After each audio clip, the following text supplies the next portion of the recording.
less than 15 minutes away from puck drop on a new season in the NHL. The Flyers and the Pens going to get us started. But we couldn't kick off a new season without being joined by the commissioner himself, Gary Bettman, joining us ahead of a very exciting 56-game season. Gary, Happy New Year. We are all so excited. I mean, we came in the office today. Bruce, EJ, and I were immediately like, all right, what's the biggest rivalry going to be? What's going on? This is amazing.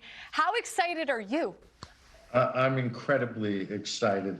This is when the fan in me comes out because, yes, there's been a lot of hard work by a lot of people that's gotten us to this point. But this is what it's all about, playing the games. And I know the players are excited, our teams are excited, and the fans are excited. And we can't wait to get started. And again, I'm grateful for everybody who helped get us to this point. Yeah, Commissioner, congratulations to you, your staff, the Players Association, everybody that works and is involved with this, because it is not easy. What you guys did with the return to play was fabulous, and this is not going to be any easier with running around all over North America. But I want to ask you this. What was the toughest part in your mind of putting this together for this season? Well, you know, it's interesting, and so let's take a step back. When we did the return to play to complete the 1920 season, there were a lot of skeptical people that believed we couldn't do it, and I believed that we had to try, and I thought we could.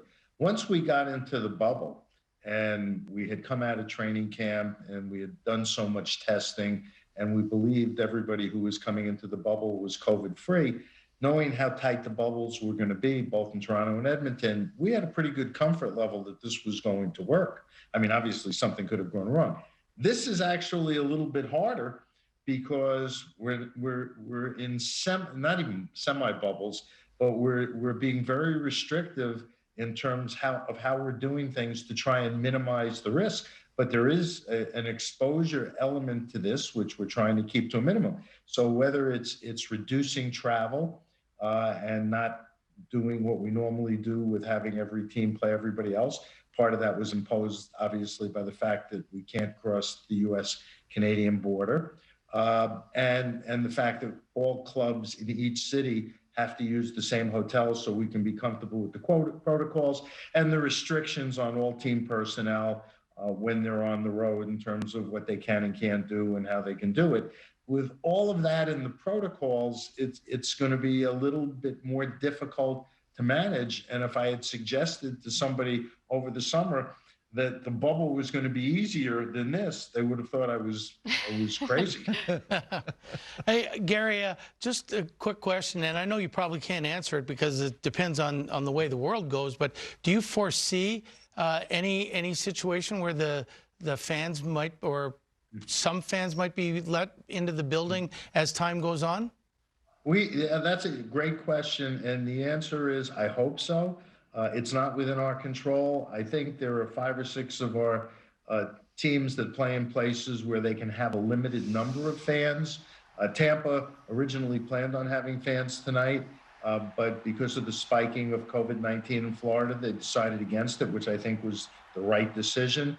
But there are, 3 or 4 places where you will see a limited number of fans. But whether or not fans can ultimately attend games is going to depend on the status of COVID-19 in the particular area where the team plays and what the governmental authorities at all levels are telling the clubs is permissible. Everything we're doing, and I should have said this at the top, is based on health and safety. That is paramount, of the players, of other club personnel, and of the communities in which we play. And so we're using all of our resources to try and get this right.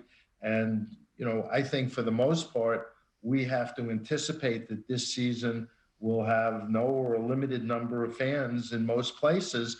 Our goal is to get back on track, both us and the rest of the world, with vaccinations and everything else, and for the 21-22 season, start basically on time and have as normal a season as we hope we can have, which would be back to normal. Listen, our game, our players get incredible energy by our fans in the building, and we miss them. Well, Gary, let me ask you this, because there are some silver linings, I think, to this situation. And part of them is that some of these teams are going to play each other 8, 9, 10 times in some cases. And it has everybody talking about rivalries. You said at the start of this conversation that this is when the hockey fan in you comes out. Do you buy into that theory that because these teams are seeing each other so much, it's going to feel almost like a playoff situation? The intensity is going to be ramped up? Yeah, I think the intensity is going to ramp up. The rivalries are going to be accentuated. I think there's going to be a lot of emotion. The fact that we're going to be playing multiple games in the same cities. You know, we had a call today with the officials. Some of them are going to be working back-to-back games with the same teams in the same place because we're trying to limit their travel as well. This is going to really be a sprint to the playoffs. Now, having said that, we're going to have less travel, so I think there'll be a little less wear and tear on the players in that regard, although the schedule's pretty intense. But if you take this step back, as much fun as it may be this year, which is a unique year, the fact is we're a league of 31 teams, about to be 32 in a year, and our fans like to see all the players on all teams. As much as people in Canada are excited about the North Division, they're going to miss seeing players like Sidney Crosby come up and play in their buildings. And so it is a balancing act. But we had to respond this year under unique circumstances with a unique solution.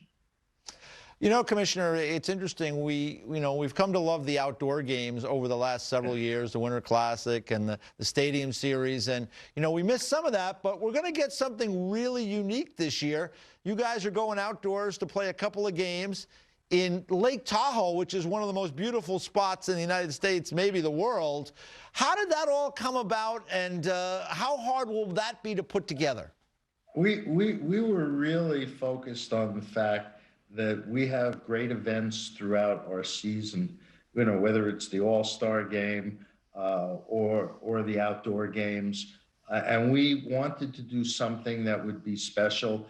One of the great things about the outdoor games, the Winter Classic and the Stadium Series games and the Heritage Games, is the fact that there are so many fans there, which is sometimes double, triple, or quintuple what we normally have inside an arena. And we wanted to do something that would cause our fans to have a special event to focus on that conjures up notions of the game, at its grassroots level, and taking it outdoors to a really beautiful location was what we figured we could do, because we know we can't have fans there. So it gave us the latitude to say, okay, if we're going to play outdoors, let's pick one of the most beautiful spots we can do. We'll build a rink, we'll play the game, and it'll be a television event, like our season basically is this year.